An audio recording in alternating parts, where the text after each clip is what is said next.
அம்பேத்கர் சிலைகளை உடைக்கிற அந்த செயல் இருக்கிறது, அது புத்தர் சிலைகளை உடைத்த வரலாற்றின் எச்சம். அதே சாதியவாதி நாளைக்கு திருமாவளவன் படத்தையும் எரிப்பான். ஏன்னா அது பண்பாட்டு எச்சம். அந்த மதம் சகோதரத்துவத்தை பேசுகிறது, இஸ்லாம் சகோதரத்துவத்தை பேசுகிறது, சமணம் சகோதரத்துவத்தை பேசுகிறது, கிறிஸ்தவம் சகோதரத்துவத்தை பேசுகிறது. இந்து மதம் சகோதரத்துவத்தை பேசுகிறதா? மேல் பாதிக்குள்ளே என்னால் உழைய முடியவில்லையே, உரிமையை அழித்து விட்டதாக ஆத்திரப்படுகிற நீ என்னை அழைத்து செல்ல தயாராக இருக்கிறாயா? கோவிலின் கருவறைக்குள்ளே அழைத்து செல்வதற்கு முன்னால் ஒரு போராட்டம் நடத்த முடியுமா? உலகத்தில் உள்ள எல்லா மதங்களும் சகோதரத்துவத்தை ஏற்றுக்கொண்டிருக்கிற போது இந்து மதம் ஏன் சகோதரத்துவத்தை ஏற்றுக்கொள்ளவில்லை என்பதை மோகன் பகவத் சொல்லுவாரா? அதற்கு விளக்கம் சொல்லுவாரா? மோடி சொல்லுவாரா? அமித்ஷா சொல்லுவாரா? RSS அமைப்புகளை சார்ந்தவர்கள் சொல்லுவார்களா? நீ என்னை சங்கராச்சாரியாக ஆக்க வேண்டும் என்று சொல்லவில்லை, உன்னுடைய சகோதரனாக ஏற்றுக்கொள்ளுதான் சொல்லுகிறது. உன்னால் அது முடியாது. ஆனால் என்னை நீ இந்து என்று சொல்லி ஏற்க பார்க்கிறாய். தமிழ்நாட்டிலே முருக பக்தர்கள் மட்டும்தான் இருக்கிறார்களா? அதை விட அதிகமாக ஐயப்ப பக்தர்கள் இருக்கிறார்கள். முருகன் கதையை சொன்னால் மணிக்கணக்கிலே பேச வேண்டியது. புராண கதைகளில் வரக்கூடிய பாத்திரம் அல்ல முருகன். எந்த பிராமணரும் தன்னுடைய பிள்ளைக்கு முருகன் என்று பெயர் வைக்க மாட்டார்கள். முருக பக்தர்கள் நடத்துகிற RSS காரர்கள் இந்த கருத்துக்கு பதில் சொல்ல தயாரா? சங்க இலக்கியத்தில் இருக்கிற முருகன் தமிழ்நாட்டில் மட்டும்தான் 6 படை வீடு, வேற எந்த மாநிலத்தில் 6 படை வீடு இருக்கிறது சொல்லுங்க. அதனால்தான் ஒரு கேள்வி எழுப்பினேன், அதை சிலரால் பொறுத்துக் கொள்ள முடியவில்லை. முருகன் தமிழ் கடவுள்னா அவங்க அப்பா சிவனும் தமிழ் கடவுளாக இருக்க முடியும். முருகன் தமிழ் கடவுள்னா சிவன் தமிழனா இருந்தா பார்வதி தமிழச்சியாக இருக்க முடியும். உங்களுடைய அடையாளங்களையும் வரலாறையும் நீங்கள் திருடிக் கொண்டு அதற்கு புதிய புதிய அடையாளங்களை தந்து புதிய புதிய விளக்கங்களை தந்து அம்பேத்கரின் பிள்ளையாக இருந்து கொண்டு எப்படி வேடிக்கை பார்க்க முடியும்? பெரியாரின் பிள்ளையாக இருந்து கொண்டு எப்படி வேடிக்கை பார்க்க முடியும்? நாங்கள் இயக்கம் கண்டிருப்பது நாடாளுமன்றத்திற்கு சட்டமன்றத்திற்கு சீட்டு பேசுவதற்காக அல்ல, பேரம் பேசுவதற்காக அல்ல. நான் திடீர்னு தேர்தல் பாதையை வேண்டாம்னு சொன்னாலும் சொல்லிடுவேன் என்னைக்காவது ஒரு நாள். எந்த மதத்தை எடுத்தாலும் அதுல சகோதரத்துவம் உண்டு. அண்ணன் தம்பியாய் இருப்போம், அன்பை வளர்ப்போம். பௌத்தம் யாரு சொல்லுங்க? பௌத்தத்துல கடவுள் கிடையாது, வழிபாடு கிடையாது, சடங்கு சம்பிரதாயங்கள் கிடையாது, தனிமனித ஒழுக்கத்தையும் சமூக ஒழுக்கத்தையும் பேசுகிற ஒற்றை மதம். அந்த காலத்தில் வேதிக் ரிலிஜன், வேத மதத்தை சார்ந்தவர்கள் இதை நாத்திக மதம் என்று பரப்பினார்கள். அதனால்தான் அழித்து வைத்தார்கள். பௌத்தத்தை நாத்திக மதம் என்று சொல்லிதான் அழித்து வைத்தார்கள். எந்த ஒரு தேசத்திலும் இல்லாத அளவுக்கு இந்தியாவிலே பௌத்தம் செழித்தோங்கி இருந்த வரலாறு இன்றைக்கு நம்முடைய விருது பெற்ற ஜம்புலிங்கம் அவர்கள் குறிப்பிட்டார். தமிழ்நாட்டில் பௌத்தம் செழித்திருந்தது. இன்றைக்கு இங்கே சிலைகள் எல்லாம் ஏன் உடைக்கப்பட்டன? அம்பேத்கர் சிலைகளை உடைக்கிற அந்த செயல் இருக்கிறது, அது புத்தர் சிலைகளை உடைத்த வரலாற்றின் எச்சம். புத்தர் சிலையை உடைத்த அந்த பண்பாட்டின் எச்சம். அது ஒரு பண்பாட்டு எச்சம். அம்பேத்கர் சிலையை உடைக்கிறான்னா புத்தர் சிலையை உடைச்ச வரலாறு. அவன் முன்னோர் புத்தர் சிலையை உடைச்சான், அவன் வாரி சிலைக்கு அம்பேத்கர் சிலையை உடைக்கிறான். அதே சாதியவாதி நாளைக்கு திருமாவளவன் படத்தையும் எரிப்பான். ஏன்னா அது பண்பாட்டு எச்சம். அது தொடர்வது அவனுடைய ஜீவிலே வருது. ஏன் குடிசையை கொளுத்துறான்னா அன்னைக்கு பௌத்த பள்ளிகளை கொளுத்துறான். எங்கெல்லாம் பௌத்த மடம் இருக்கோ அந்த மடத்தை கொளுத்துறான். எங்கெல்லாம் பௌத்த பிக்குகள் இருந்தார்களோ தேடி போய் கழுத்தை எடுத்து கொன்றார்கள். அந்த மதத்தை அடியோடு வேரோடு வேரடி மண்ணோடு வெட்டி சாய்ப்போம் என்பதை போல அந்த மதத்தை அழித்து வைத்தார்கள். அது நல்ல கருத்துக்களை பரப்பியது, நாத்திக கருத்துக்களை பரப்பியது என்று குற்றம் சாட்டினார்கள். நல்ல கருத்துக்களை பரப்பிய ஒரு இயக்கத்தை, பௌத்த இயக்கத்தை அழித்து வைத்தார்கள். அந்த மதம் சகோதரத்துவத்தை பேசுகிறது, இஸ்லாம் சகோதரத்துவத்தை பேசுகிறது, சமணம் சகோதரத்துவத்தை பேசுகிறது, கிறிஸ்தவம் சகோதரத்துவத்தை பேசுகிறது.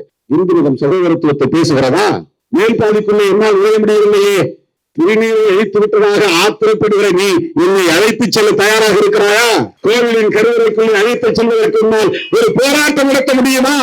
உன்னை சகோதரனாக ஏற்க அவனுக்கு முடியவில்லை. ஓட்டு போடுவதற்கு உண்மையும் என்னையும் முருக பக்தர் என்று சொல்லி மாய்நாள அரசியலில் வீழ்த்த பார்க்கிறான்.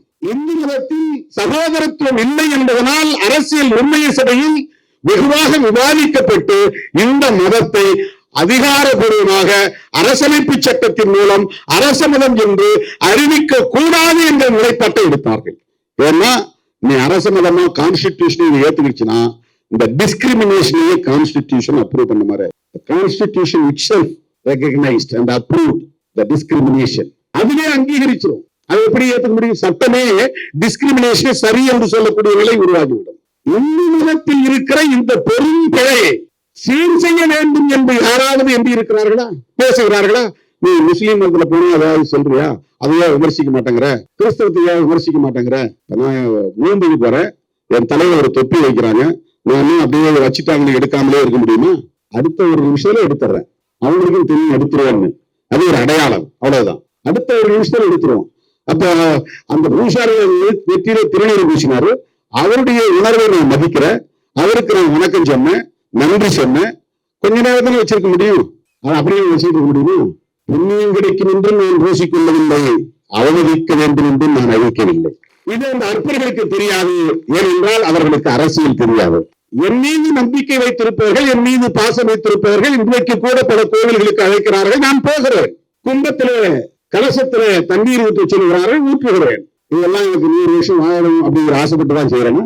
என் தாய் என்னை வீட்டுக்கு வரவேற்கிற போது ஆளை எடுத்து நெற்றியிலே திருநீர் பூசுகிறார், அதை ஏற்றுக்கொள்கிறேன். என் தாய்க்கு என்ன மதிப்பை கொடுக்கிறேனோ அப்படி என் மக்களுக்கும் நான் மதிப்பளிக்கிறேன். அவ்வளவுதான். அது மக்கள் மீது நான் கொண்டிருக்கிற ஒரு மதிப்பு, அவர்களின் உணர்வுகளுக்கு நான் செலுத்துகிற மதிப்பு. தோழர்களே, இந்து மதத்தில் சகோதரத்துவம் இல்லை என்பதை இந்திய அரசமைப்பு சட்டம் சொல்கிறது. அதனால்தான் அதை அரச மதமாக இந்திய அரசமைப்பு சட்டம் ஏற்றுக்கொள்ளவில்லை. இதுதான் ரொம்ப முக்கியமான செய்தி. ரொம்ப முக்கியமான செய்தி. This is the message we have to bring it to the people. There is no equality in Hindu religion. Only discrimination is there. அங்கே அரசமைப்பு சட்டத்தில் ஏன் இதை ஏற்றுக்கொள்ளவில்லை என்றால் சகோதரத்துவம் இல்லை, சமத்துவம் இல்லை. சகோதரத்துவம் இல்லாத இடத்தில் சமத்துவம் இருக்காது. உலகத்தில் உள்ள எல்லா மதங்களும் சகோதரத்துவத்தை ஏற்றுக்கொண்டிருக்கிற போது இந்து மதம் ஏன் சகோதரத்துவத்தை ஏற்றுக்கொள்ளவில்லை என்பதை மோகன் பகவத் சொல்லுவாரா? அவருக்கு விளக்கம் சொல்லுவாரா? மோடி சொல்லுவாரா? அமித்ஷா சொல்லுவாரா? RSS அமைப்புகளை சார்ந்தவர்கள் சொல்லுவார்களா? நீ என்னை சங்கராச்சாரியாக ஆக்க வேண்டும் என்று சொல்லவில்லை, உன்னுடைய சகோதரனாக ஏற்றுக்கொள் என்றுதான் சொல்லுகிறேன். உன்னால் அது முடியாது. ஆனால் என்னை நீ இந்து என்று சொல்லி ஏற்க பார்க்கிறாய், முருக பக்தர் என்று சொல்லி ஏற்க பார்க்கிறாய். தமிழ்நாட்டிலே முருக பக்தர்கள் மட்டும்தான் இருக்கிறார்களா? அதை விட அதிகமாக ஐயப்ப பக்தர்கள் இருக்கிறார்கள். முருகன் கதையை சொன்னால் மணிக்கணக்கிலே பேச வேண்டியிருக்கும். எங்கள் முன் 5 வகை நிலம் கொண்ட தமிழ் மண், அதிலே குறிஞ்சி மண்ணின் தலைவன் தான் முருகன், குறிஞ்சி திணையின் தலைவன் தான் முருகன். அவன் எங்களை போல் பிறந்தான், எங்களை போல் வாழ்ந்தான், என் மக்களை வழிநடத்தினான் என்பதுதான் எங்கள் இலக்கியம் சொல்லுகிறது, தமிழ் இலக்கியம் சொல்லுகிறது, சங்க இலக்கியம் சொல்லுகிறது. புராண கதைகளில் வரக்கூடிய பாத்திரம் அல்ல முருகன். பிறந்தான், வளர்ந்தான், வாழ்ந்தான், மக்களை ஆண்டான் என்கிற குறிப்புகளை கொண்ட இலக்கியங்களை நாங்கள் பெற்றிருக்கிறோம். அவனை சுப்பிரமணியன் ஆக்கிவிட்டார்கள். தோழர்களே, ஒரு உண்மையை நீங்கள் தெரிந்து கொள்ள வேண்டும். எந்த பிராமணரும் தன்னுடைய பிள்ளைக்கு முருகன் என்று பெயர் வைக்க மாட்டார்கள். முருக பக்தர்கள் நடத்துகிற RSS காரர்கள் இந்த கருத்துக்கு பதில் சொல்ல தயாரா? ஒரே ஒரு ஆளை அழைச்சிட்டு வந்து இது வந்து பை காஸ்ட் பிராமின், பட் இதோடைய நேம் வந்து முருகன் அப்படின்னு சொல்லுங்க. ஒருவேளை அப்படி வச்சா ஸ்கந்தன் வைப்பான். SKNDAN, ஸ்கந்தன் வடமொழியில. ஸ்கந்தன்னா தமிழ், ஸ்கந்தன்னா சான்ஸ்கிரிட். வட இந்தியாவில இந்த கருத்து அங்கே போயிருக்கு. அங்க அவனுக்கு என்ன பண்ண? சுப்பிரமணியன், சுப்பிராமணியன், பிராமணர் இல்ல பிரம்மணியன். அதாவது பிரம்மங்கிற கடவுளுக்கு அவர் உடன்பாடானவர் அல்லது உறவானவர், ஏதோ ஒரு வகையில் அவங்களுடைய ஐடியாலஜிக்கல் படி, மித்தாலஜி படி அவர்கள் சொல்லுகிற முருகன் அல்லது சுப்பிரமணியன் நம்முடைய கதையோடு பொருந்தாதவர். அந்த சுப்பிரமணியன் குறிஞ்சித்திரையின் தலைவர் அல்ல, நம்முடைய முருகன் குறிஞ்சித்திரையின் தலைவர். அது அந்த சங்க இலக்கியங்களில் இருக்கிறது. சங்க இலக்கியத்தில் இருக்கிற முருகன் தமிழ்நாட்டில் மட்டும்தான் 6 படை வீடு, வேற எந்த மாநிலத்தில் 6 படை வீடு இருக்கிறது சொல்லுங்க. அதனால்தான் ஒரு கேள்வி எழுப்பினேன், அதை சிலரால் பொறுத்துக் கொள்ள முடியவில்லை. முருகன் தமிழ் கடவுள்னா அவங்க அப்பா சிவனும் தமிழ் கடவுளாக இருக்க முடியும். முருகன் தமிழ் கடவுள்னா சிவன் தமிழனா இருந்தா பார்வதி தமிழச்சியாக இருக்க முடியும். இப்ப இவங்க 2 பேரும் கைலாய மலையில் இருக்கிறாங்கன்னா கைலாயம் தமிழர்களின் தேசம் தானே. அப்ப ஒட்டுமொத்த இந்தியாவும் தமிழர்களின் தேசம் தானே. எங்கள் தமிழின் சிவபெருமான் கைலாயத்தில் குடியிருக்கிறான் என்றால் கைலாய மலையும் தமிழனுக்கு சொந்தம். கைலாய மலை இமயம் முதல் கன்னியாகுமரி வரையில் தமிழன் வாழ்ந்தான் என்பதற்கு சிவபெருமானே ஒரு சான்று. அந்த கதைப்படி பார்த்தார். சிவன் தமிழன், பார்வதி தமிழ்ச்சி அப்படின்னா கணபதி கணேசன் தமிழனாக இருக்க முடியும். ஏன் கணேசனை தமிழ் கடவுள் யாரும் சொல்றதில்ல? இதெல்லாம் லாஜிக்கா கேட்டா அவனுக்கு கோபம் வருது. எங்களை மட்டும் ஏன் அசிங்கப்படுத்துறாங்க? இந்த கதைகள்லாம் வேறு மதத்தில் இல்லையே.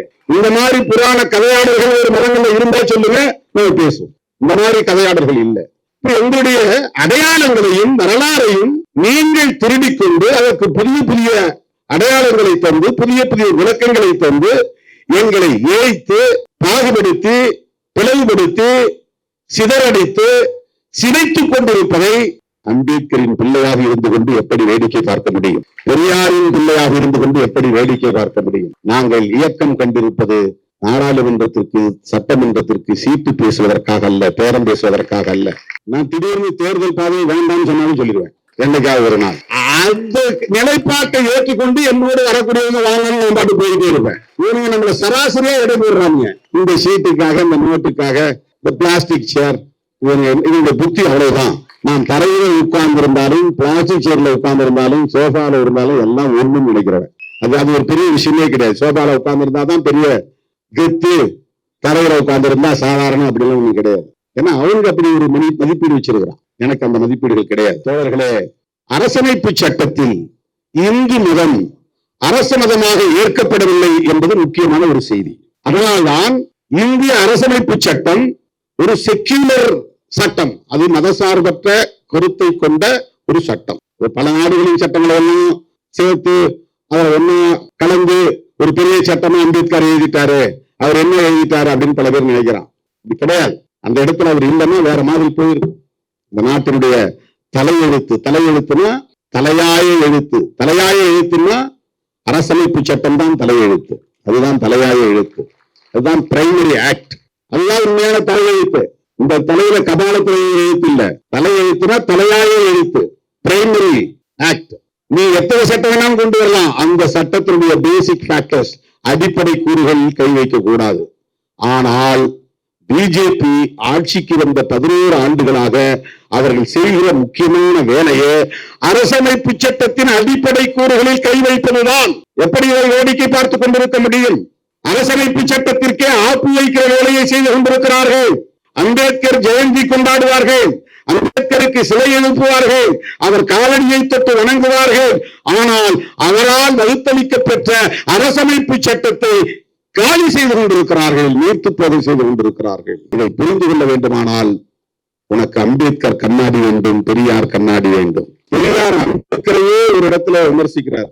அம்பேத்கர் இறந்த போது பெரியார் சொன்னதாக ஒரு தகவல் என்னன்னா, புத்தர், இயேசு, நபி போன்றவர்களின் வரிசையில் வைத்து வணங்குவதற்குரியவர் அம்பேத்கர் என்று பெரியார் பெருமிதம் பொங்க சொன்னார் என்று தகவல். அந்த வரிசையில அம்பேத்கர் வைக்கிற அளவுக்கு அம்பேத்கர் மேல பெரியாருக்கு ஒரு மரியாதை இருந்துச்சு. அந்த பெரியார் அம்பேத்கர் அரசமைப்பு சட்டத்தை கொளுத்துவோம் என்று சொல்ல நேர்ந்தது. அந்த போராட்டமும் நடத்தினார். ஏன் நடத்தினார்னா அம்பேத்கர் மேல இருந்த வெறுப்பு இல்ல. 2 பேரும் அவ்வளவு திக்கஸ்ட் ஃப்ரெண்ட்ஸுங்க. தமிழ்நாட்டுக்கு வந்தா பெரியாரை கட்டாயம் அம்பேத்கர் சந்திப்பார். அம்பேத்கர் விடுத்த அழைப்பை ஏற்று பெரியார் இங்கிருந்து கிளம்பி மியான்மர் போனார், பர்மாவுக்கு போனார். இன்னைக்கு அம்பேத்கர் விடுத்த அழைப்பை ஏற்று வாங்க, நான் இது மாதிரி பர்மாவுக்கு போற ஒரு புத்திஸ்ட் கான்பரன்ஸ், நீங்களும் அதுல வந்து கலந்துக்கணும். இங்கிருந்து புறப்பட்டு போனார். அவரோட ராஜாராம் போனார். அன்றைய சபாநாயகர் ராஜாராம் பெரியாருக்கு துணையாக இருந்தவர். அவர் அவரோட போனார். அங்கே போய் 2 பேரும் சந்தித்துக் கொண்டார்கள். அந்த அளவுக்கு திக்கஸ்ட் ஃப்ரெண்ட்ஸ்.